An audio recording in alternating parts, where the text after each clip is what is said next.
Sebenarnya, apa yang trigger US untuk naikkan tarif sebanyak 245% ke atas negara China?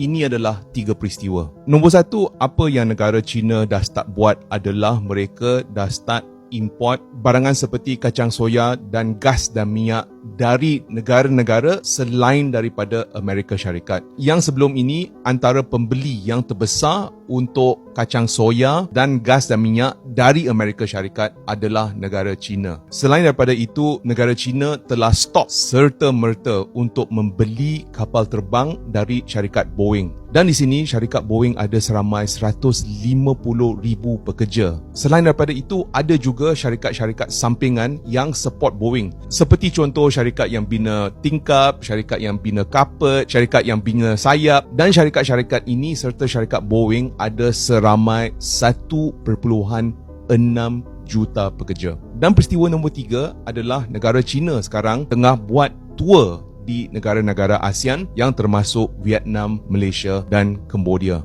Dan dengan itu, ini mungkin trigger menaikkan tarif oleh Amerika ke negara China.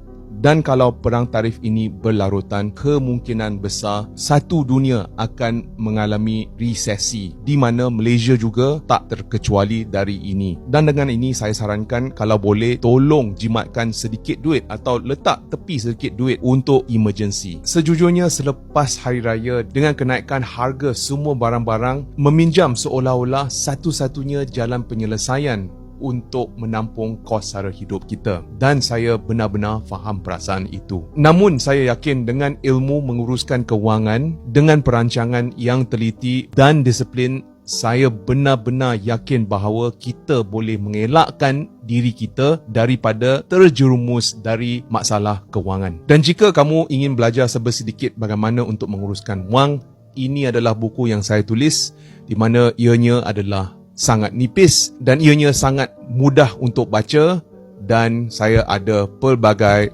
gambar dan examples. So jika kamu ingin nak dapatkan buku ini, boleh klik yellow back di video ini.